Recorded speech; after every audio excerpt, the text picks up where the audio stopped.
Hi players, bonjour from Paris, my name is Asaf and welcome to my channel Easy Board Games. Today I'm going to show you how to play March of the Ants Evolved Edition, that is the renewed second edition of March of the Ants from 2015, that was designed by Swisher and Team Eisner. As always, if you learn something new, saw something that you like, please consider subscribing to the channel, becoming a member, or simply liking and commenting on the video. Feel free to join me on my Discord and ask any kind of questions regarding March of the Ants. Ready to see how it goes? Let's go to setup.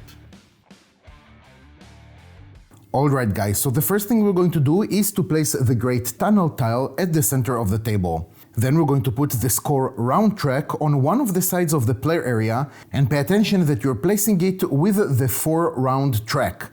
This is different when you're going to play with the 5-round long game rules, and this is something that you'll be able to see further down the rulebook. Also place the round marker on round number 1 and the centipede strength marker on 0. Then we're going to shuffle the standard hex tiles, those are the ones with the blue borders around them, and we're going to place them face down. Then for each player we're going to randomly select 2 starting hexes, those are the ones with the gold border, and we're going to shuffle them and place them on top of the standard hexagons. Since this is going to be a how to play for 3 players, we have here 6 starting hexes. Then we're going to create a supply of a few things. We have over here the food tokens, the centipedes, and the wormhole tokens. Then we're going to shuffle all the rest tiles and we're going to place them in a pile face down next to the score track. From them we're going to reveal 1 per player and place them face up under the score track. Then we're going to randomly select 2 of each type of the Great Tunnel reward tiles and we're going to place them face down on top of each other. So we have here 2 types of reward tiles. One of them is for the first and second round and the other one is for the third, fourth and fifth round if we have any. So we have here 2 tiles for a 3 and 4th round and we have 2 tiles for the first and the second rounds. We're going to place the first and the second tiles on top of the others. Then we're going to take the first tile that we have over here, we're going to reveal it and we're going to place it right over here in the Great Tunnel. For each player we're going to take all the ant tokens of that player's color and 1 nest mat. Then each player is going to place 5 of their ant tokens in their lava chamber as lavras and 2 of them as ants we're going to place right over here in the Great Tunnel.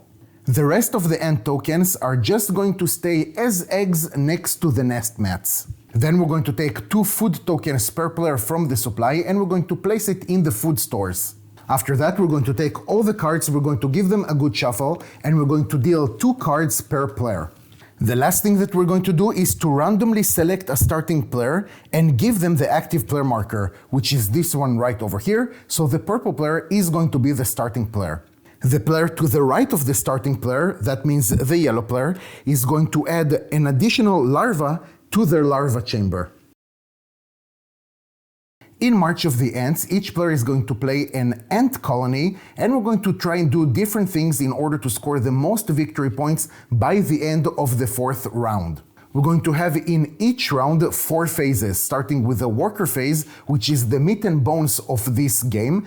And with this phase, we'll be able to do a few actions, like discovering new parts of the meadow. We'll be able to play some cards. Some of them are going to be evolution cards to make our ants a little bit better. Some of them are going to be a one-time event, and some of them are actually going to help us to score more victory points. We'll be able to do some movement either from the larva chamber to the meadow or in the meadow itself between the different hexes. We'll be able to draw a few cards and discard cards that are not pleasing for us, and at the end we'll be able even to rest. After we have finished with the worker phase, we're going to move on to the soldier phase where combat is going to take place. Then we're going to have the queen phase where we're going to feed our ants and gather the different resources from the meadow. And the last phase is going to be the slumber phase where we're going to score a few victory points. After the 4th round, the player that has the most victory points is going to be declared as the winner. The first action that we'll be able to take is to explore, and this action is going to cost for us 1 food. So the purple player decides to do exactly that. He's going to spend 1 food, and when we explore, we're going to draw the first tile that we have in this stack. We're going to flip it to the other side, and then the purple player will decide where they would like to put this hexagon. Pay attention that when you're placing a hexagon, you need to make sure that you have, at least for your ants, a passage to the new hexagon. A passage means that we have this line that is connected to our previous location. Pay attention that you do not need to make sure that all the tunnels are open. You will be able to place the hexagon and to close some of the axes of the tunnel. So there's no problem to place the hexagon like this, to leave only this passage open and this one closed. Specifically in this case, it doesn't really matter because this great tunnel is considered to be one hexagon. After you have explored, you need to move to the new location at least one of your ants from the previous location. So let's just make sure that we understand the anatomy of each hexagon. First of all, we have the number of the hexagon and its name. Then we see that we have here a few locations. This location, the special one, indicates that the player who's having an ant over here is the person who actually controls this hexagon. Each one of these locations indicates of a different resource that we'll be able to collect in the Queen's phase. So right now, the purple player, as part of the Explorer, decides to move both of their ants to the new hexagon. One of the ants will be right over here to control actually this hexagon, and then later, if they still control it, they're going to have one more food, and the other ant is going to move right over here to this location, potentially gaining for the purple player 2 new larvas. After each action besides the rest that one of the players has taken, the other players will be able to do something that is called a reaction. Now, different actions have different reactions. In case of the Explore action, the reaction the players will be able to take is to move one larva from their larva chamber into the meadow. The larva that they're going to place over here will become an ant, and they have to place it in a location where they already have ants. In our case, it's going to be super simple because the blue and the yellow players are only in the gray tunnel. So the reactions that they will be able to do is to move one of the larvas from the larva chamber into the great tunnel, just like this. The next action that we have is to forage. This action is also going to cost for us 1 food, and with that we'll be able to draw 3 cards and then discard one of any card that we would like from our hand. Right now what we can see is that the reaction that the different players will be able to take is to gain 1 larva into their larva chamber. If at any point of the game you wish to draw new cards and there aren't any, you're going to shuffle the discard pile to create a new draw deck. The third possible action that we have is to perform a march. This action is going to cost for us 1 food, and when we're doing that, we can move up to 6 steps with your larva and or with your ants. Movement in March of the Ants means that you're going to move to a different location that is connected to your current location. Pay attention that your larva chamber is always considered connected to the Great Tunnel. So now when the yellow player decides to take this action, they're going to spend 1 food, and they will be able to move 6 times. So this is 1 movement, 2nd movement, 3rd when they move from this place to this hexagon, right? Because it is connected by a tunnel. Pay attention that when we have an ant coming to a hexagon that already contains ants, if there is an open collection site, then they will have to take its place just like this. If further ants are going to move into this hexagon, they will be considered to be in the outskirts of the hexagon. As a reaction, all the other players will be able to take 1 step with only their ants. That means that the other players will not be able to take larvas from the larva chamber and place it in a hexagon that they already inhabit or to the Great Tunnel. The 4th action that we'll be able to take is to play a card. So let's talk about the 3 types of cards that we have in March of the Ants. The first type of card that we have is an event card. This is something that we're going to trigger some sort of an effect and then discard this card immediately. Let's talk about the shared anatomy of all the different cards that we have. All the cards at the top have their name. Then at the top left corner of the card, we can see what is the price in order to play that card. In our case, we'll need to pay 2 ants. In other cards, we'll need to pay only larva. In some cards, allow us to pay with larva and or ants. When you need to pay with ants, you're going to remove ants from the meadow. And when you need to get rid of larva, you will need to take it from your larva chamber. And then we're going to have the text of what is actually happening. In our case, a Queen's Journey, we're going to look at the top 2 hexes, choose one and place it in the middle and put the other on top or bottom of the hex pile. You may place 1 larva in that hex.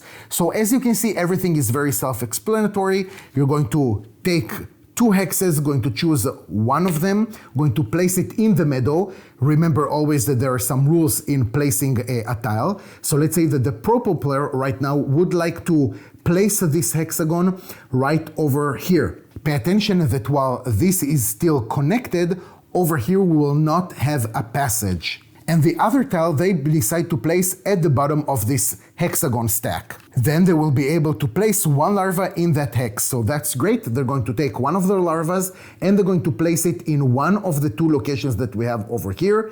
Obviously, they're going to go over here to this collection site, since now it means that they control this hexagon. After that, they're simply going to discard this card. The next type of card that we have is an evolution card. And here we have 3 types of cards. One of them is to improve the head of the ant. This is some sort of an evolution that we're going to have to our colony. And that means that this is going to affect all the ants that we already have in the meadow. This card is going to cost for us 2 ants that we'll need to take off. We're not going to do it now just for the explanation. And then we're going to have here an explanation of that card's special ability. And also, for each type of evolution, we're going to have a general bonus that we can see right over here at the top. In this specific case, for the evolution of the head, this is something that is going to help us in combat. Then we're going to have the thorax evolution, and the general bonus that it's going to give us is that at the worker phase, we're going to place 1 larva into the Great Tunnel for each thorax evolution that we have. Last but not least, we're going to have the abdomen evolution card, and the special bonus is that at the Queen's phase, our food is going to feed 1 additional ant per abdomen evolution that we have. When you're completing a full series of an evolution, you're going to score 3 victory points. Then if again you're going to have a complete evolution of the ant, you're going to score again 3 victory points. Pay attention that you'll be able to score only 1 time per card. So if we want to score again 3 victory points, again we'll need to have a head, a thorax, and an abdomen evolution cards. But as you already understood, if we're going to add 1 more evolution, we're going to have more effect of the general bonus, but only the last card that we played is the one that is going to count towards the specific bonus of that evolution card. The third type of card that we have is the Colony Goals card.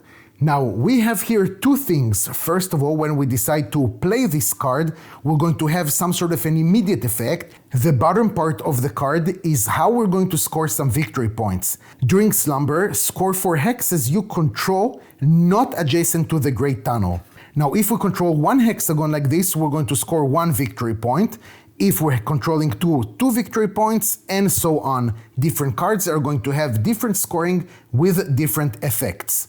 When we're playing one of these cards, we're going to place it right over here where it says Colony Goals, and we can have the maximum of 2 colony goals in our possession at any given moment. If we already have 2 and we want to play now our third, we'll need to discard 1 of the colony goals that we already have. The last thing that a player will be able to do is to rest. This is usually happening when you don't have any more available actions, but you can decide to do it even if you still have things to do. Pay attention that the moment a player has rested, that is the only thing that they will be able to do, even if other players are going to continue playing. The moment that the first player has decided to rest, they're going to take this marker, the first player marker, going to turn it to the other side and put it in their possession. In our case, it's going to be the yellow player that is going to rest first. When a player is resting, they will choose 1 of the 3 rest tiles that we have right over here. They're going to take it into their possession, and they're going to execute immediately the action that is described on that tile. In our case, what the yellow player will be able to do is may take a 1 step with an ant. So again, that means to move already an ant that is in the meadow to a different connected location. So let's say that they decided to move this ant right over here. Then the other players can continue play, and when it will be the time of the yellow player to play again, they're again going to choose another tile and they're going to do exactly as we did in the last time, but with a different effect, of course. When the last rest tile has been taken, that means that we are finishing the worker phase immediately, and the player who first rested is going to take this active player marker and going to pass it to the player on their left. Now this player is going to stay the active player for the remaining phases of the round and is going to take the first action in the second round. So after we have finished with the worker phase, we're going to move on to the soldier phase where combat is going to take place. Now pay attention that in the first round we're not going to have any hex battles. But here we're going to have something a little bit different from the first edition, since the Great Tunnel does not consider it to be a hex. But in general, we're going to have a combat in the Great Tunnel if we have ants from two different colonies. In the hexagons on the other side, we're going to have a combat if we have ants from two different colonies, and we have ants from at least one of the colonies in the outskirts of that hexagon. So just to remind you, outskirts of a hexagon means if we have ants that are not inside a collection site, either a normal one or a control site. If this was the case, for example, since we have here ants only inside a collection site or a control site, then we're not going to have here combat. In any case, because this is the first round, we're not going to have here combat, but let's say that this is already the second round, just to show you how it goes. First of all, the defender will always be the colony that one of their ants is right now inhabiting the control site. In our case, it's going to be the purple player, and the attacker is basically the other colony. So we have here a small sequence. The first thing that we'll need to do is to calculate what is our army size. The army size is pretty much how many ants we have in the different colonies. So the army size of the purple player is 2, while for the yellow player is going to be 4. Then we're going to add to that the ferocity. What does it mean? Starting from the left of the defender, so again we have here only two sides, left from the defender will be the yellow player, they will be able to play one of the cards from their hand face down.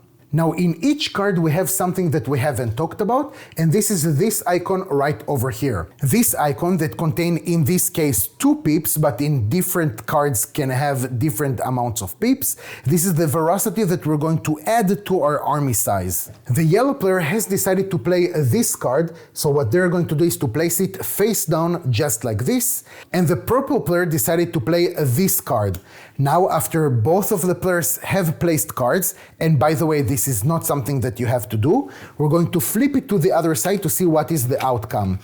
The yellow player that was really sure of their victory is having here 2 pips, so that means that the outcome, army size plus ferocity, is 2 plus 4, that is 6. The purple player had a really strong card in their hand with 4 pips, so 4 plus 2, that is 6 as well. Also, this is something that we've talked about before. Every head evolution that we have is going to add for us 1 in the ferocity. So basically the purple has now 7 in the outcome, while the yellow player has only 6. But even if we wouldn't have this card right over here, still we would have had 6 against 6, and ties are going to be break to the advantage of the defender. The next thing that we're going to do in combat is to calculate the casualties. Now the winner loses ants equal to half the combined army size of all the losers rounded down. And we're talking here in plural because sometimes we'll be able to have a combat between more than 2 colonies of ants. So as you remember, the army size of the yellow player is 4, this is what we have right over here. Half of that is 2, so that means that the purple player is losing now 2 ants. But we do have something that is called the lone survivor. If all of the winner's ants would be lost, their last ant is not lost. So basically it means that the purple player is just going to lose 1 ant. The losing side is going to lose ants equal to the winner's army size. So again, the original army size of the purple player was 2, so the yellow player is going to lose now 2 ants. So these 2 ants are going to go back to the supply as eggs of the yellow player. The fifth part of combat is called spoils. Starting with the greatest battle strength and proceeding clockwise, players may move any or all of their ants in that hex into empty collection sites. So right now we have one empty collection site, so the yellow player is going to move their ant over here to this collection site. Also, since the purple player has just won a hex battle with only ants, they're going to score 1 victory point, so we're going to take the purple marker and place it on 1. After that, we're just going to do cleanup, so these 2 cards that we have played are going to go to the discard pile. In the Great Tunnel, combat is going to take place as well, but a little bit differently. And also it's important to remember that we're going to resolve combat in the Great Tunnel before we're going to resolve combat in the different hexes. If we have combat in multiple hexes, then we're going to do it in an ascending order. So the combat in hex number 5, for example, will take place before the combat in hex number 8. In the Great Tunnel, players are going to compete between themselves on the different rewards that we have right over here on the tile that we have placed there during setup. Another difference that we have in the Great Tunnel, that we have no defender and no invader.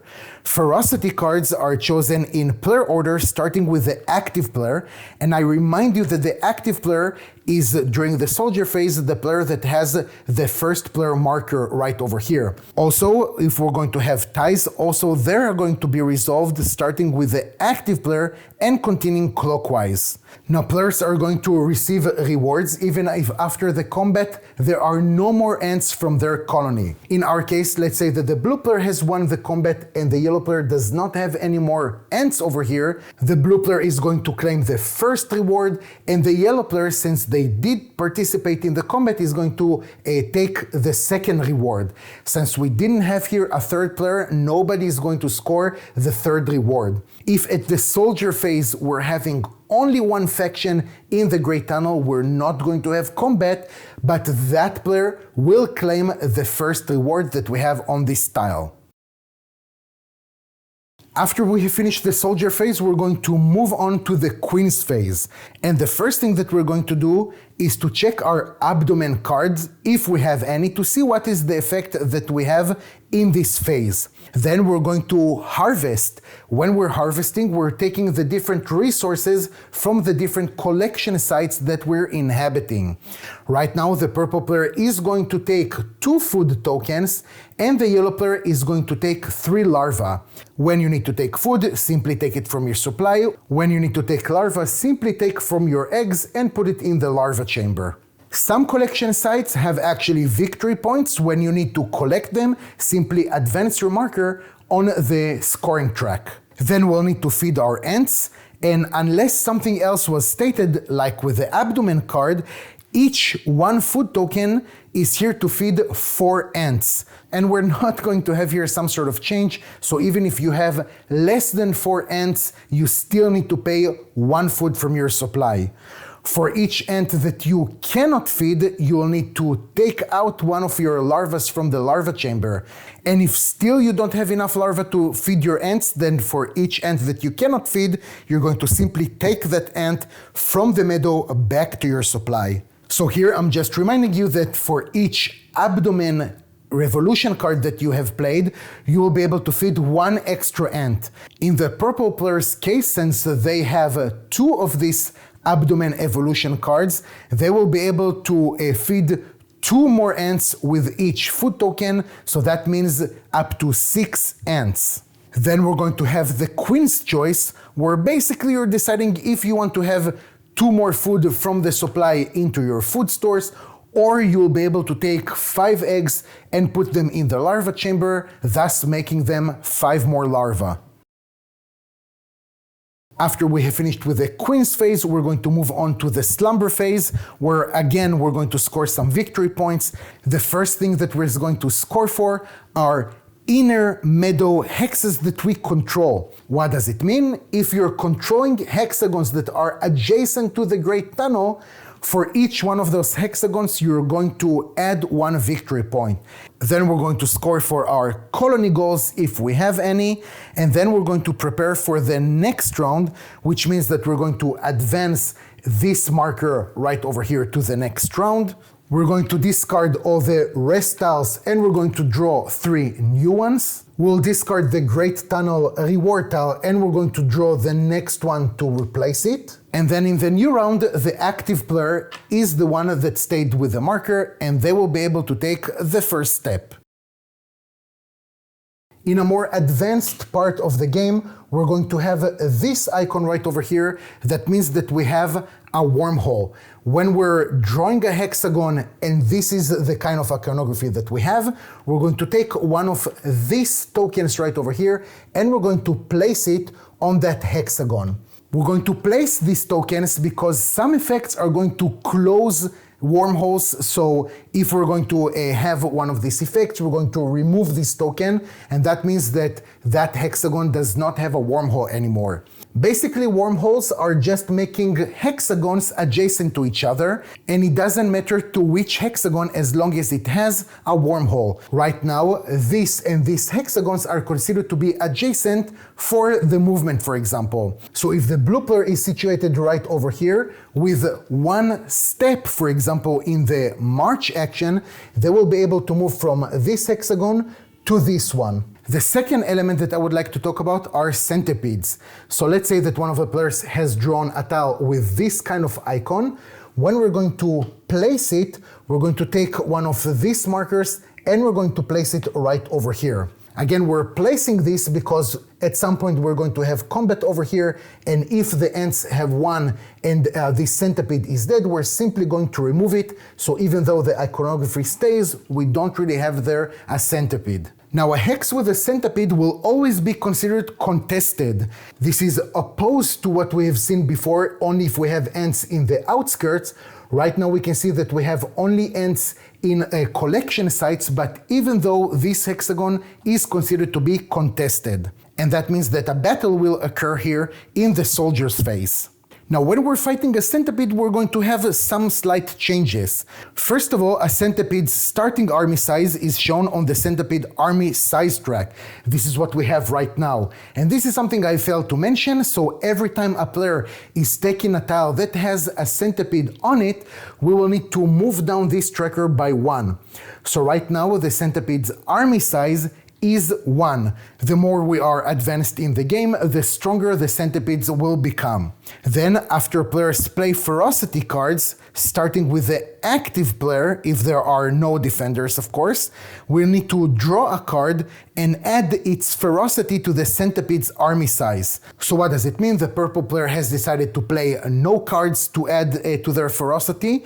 We'll need to draw the first card that we have in this deck, flip it to the other side, and see what is the ferocity that we're going to add to the centipede. In our case, we have here 2 pips, so that means that the ferocity is 2. Pay attention that if we have drawn a card that has only 1 pip on it, what we will do is to add 1 to the army size of the centipede, and then we're going to draw another card. So when we need to calculate the outcome, we can see that the centipede has 3, right? 1 plus 2.